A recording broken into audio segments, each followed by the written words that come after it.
Welcome to What If It All Goes Right, the podcast where we flip the script on obstacles and turn them into opportunities. I'm Angela Gargano, 6-time American Ninja Warrior, Miss Fitness America, keynote speaker, and someone who knows firsthand what it's like to face setbacks and wonder, is this for me? I've torn my ACL on national television, worked the 12-hour overnight shifts as a biochemist, and battled my own doubts about how to chase my goals while juggling life's chaos. But through it all, I've learned one powerful truth. It's not about avoiding challenges. It's about how you view them. The difference between success and staying stuck, it's all in your mindset and what you do next. This podcast is here to remind you that every single person you admire has faced obstacles. The real magic happens when you decide to see those hardships as stepping stones to something greater. Each week, we'll dive into powerful stories and practical tools and mindset shifts to help you take control of your life and ask the big question, what if it all goes right? You'll leave each episode empowered, inspired, and equipped with the actionable steps to create the life you've been dreaming of. Because the truth is, you're stronger than you think, and your obstacles are just opportunities in disguise. Let's rewrite your story together. Get ready to feel inspired, take action, and see what happens when you start asking, what if it all goes right? And welcome back to What If It All Goes Right, the podcast where we break through the mental loops that keep us stuck and start taking action towards the life we truly want.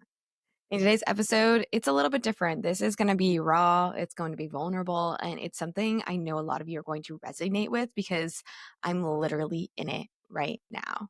And you see, this morning I went for a walk, nothing crazy, just me, my thoughts, and my dog. But on the walk, I had a realization.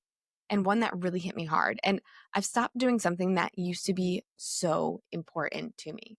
I used to wake up every morning, do a quick meditation and a visualization of my perfect day. That kind of day that felt effortless, aligned with energy and purpose. But lately, what I've realized is I haven't really been doing that. I've been avoiding it. And if I'm being really honest with you, it's because part of me started to feel like it wasn't actually working.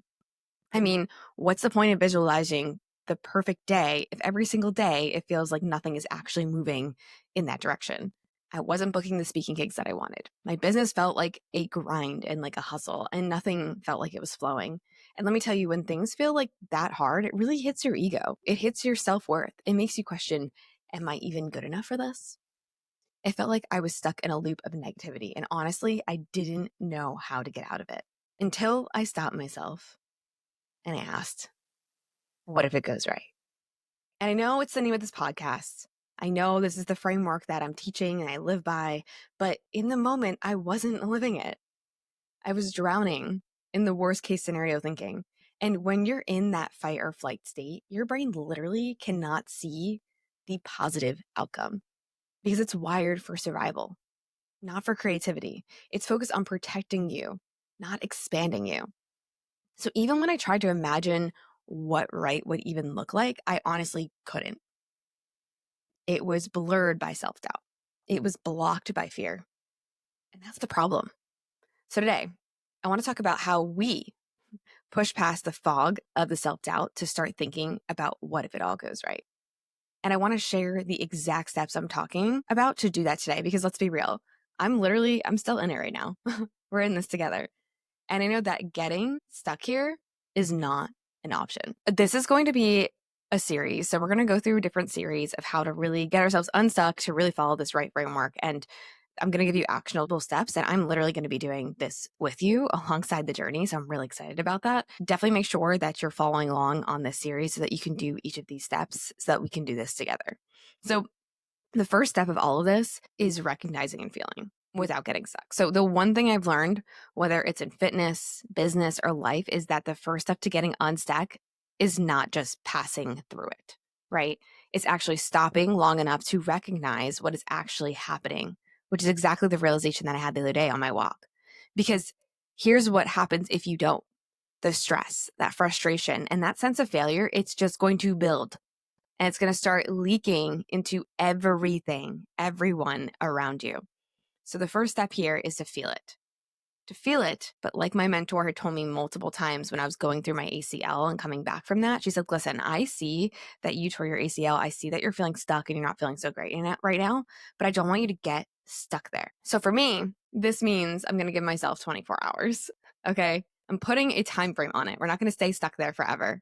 So 24 hours to have a full pity party moment. The 24 hours to say, you know what? I'm going to be so annoyed about this. I'm going to be frustrated about it. I'm going to feel whatever I need to feel. But after those 24 hours, like that's it. And I'm saying 24 hours here, but for you, maybe this is a challenge that you feel like maybe you can have a pity party for like an hour and then get right back to it, right? But really setting yourselves a deadline. So this way you're not actually getting stuck in this mindset that you're at. But be like, hey, I recognize it. Okay, cool. I'm going to feel those things. I'm a human. That is totally okay to feel these things, but I'm not going to get stuck there. Now, I know some of you might be thinking, Angela, what? Like, aren't you supposed to always be positive thinking? Aren't you supposed to just kind of be like, I got this? And isn't resilience that you're just going to power through it and be strong? Yes, but the thing is, if you try to push down your emotions, they're going to find a way to surface no matter what. You really do need to feel your way through it. You need to move your way through it, right? And that's so, so important to know. So I let myself go all in for that set amount of time to have my pity party, do the things. And I'm going to write down every single negative thought that I'm having. And I want you to do the same thing as well. I want you to release it and put it in an unbiased place. Now, this could be what I'm doing, which is journaling and just writing it all out and just be like, okay, I know these thoughts might be crazy. I don't care. I'm just going to put them on paper. Or that might be reaching out to a friend. I've had a friend like this, Marisa, whom I'm obsessed with. And I literally could call her anytime and be like, I'm just upset about X, Y, and Z. And she's always so great to just sit there and just listen. Maybe it is a therapist, like you've just talked to, but let's allow yourself to just let yourself out, don't not judge yourself for whatever feelings you're having about this challenge that is happening right now. So this way we can get unstuck and get out of this. If you need to cry, cry. If you need to eat some ice cream, eat some ice cream. But really allowing yourself to feel the emotions fully, because repressing them does not make them go away. Okay. And recognizing that even as a leader, even as a powerhouse, we are absolutely human, and it is important to recognize these feelings. In fact, research in psychology shows that expressive writing, literally dumping your thoughts on a paper, can actually reduce stress and anxiety by helping you process emotions more effectively. And why is that? It's because it creates distance between you and the emotions. It allows you to see them objectively rather than be consumed by them, right? Because when they're stuck in our head, like they'll just keep ruminating, and it will just keep getting deeper and deeper and deeper, right? So it allows you to see them objectively rather than be consumed by them. And once you get it all out, your brain can finally start to make room for solutions, right? Instead of just always identifying it as a problem. So if you're in that loop of negative thinking, I want you to try this today. I want you to write it all down, no filter, no judgment, just dump it onto a piece of paper and give yourself that permission to actually feel it.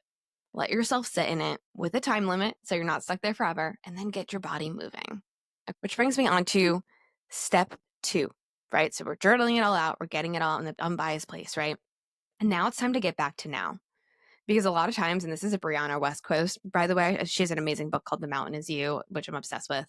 Actually, she's going to be in town. I'm going to try and get a book signing with her. But she said something really powerful, and it said, if you are depressed, you are most likely living in the past. And if you're anxious, you're living in the future, right? So it's really important to actually get back to this present moment so we can really get back to what we're doing right now, like where we're at right now, where our feet are on the ground and everything. So once I'm allowing myself to feel everything, the next step is going to be getting out of my head and back into my body. Because the truth is, when we're stuck in the negative loops, it's because we're stuck in our thoughts. And the thoughts, they're often not based on reality, especially if you're having these stories or thoughts about failure, right? Typically, those are stories from our subconscious mind that aren't actually true. Because again, right in that survival mode. So take yourself on a walk. And now I'm not just calling it a walk. I'm calling this the what if it all goes right walk. And on this walk, I'm going to do something that might sound super weird, but I promise it totally works. So to get back to the present moments, I start to name things out loud as I see them. So for example, if I see a tree, I literally will look at the tree and I will say out loud, tree. If I see a bird, I will literally look at the bird and be like, bird. If I see water, I will actually say water. And why? Like, this sounds super silly. It's like, well, obviously, Angela, if you're looking at a tree, you're looking at a tree. But this is a technique that really helps you, and it's called grounding. It's actually scientifically proven to calm your nervous system and pull you out of anxious thinking. So therapists often use sensory grounding exercises to help clients reduce anxiety. So by focusing on what you can see, what you can hear, and what you can feel right now, so really getting into those senses, your brain shifts out of the fight or flight mode and gets back into the present. So sometimes you just need to say it out loud, because you ever have those moments where like you're staring at something, but like you're You're not actually there. Like you're somewhere else, right? So looking at the tree and actually saying tree will help you get back in the present moment. And once I do this, the fog literally starts to lift.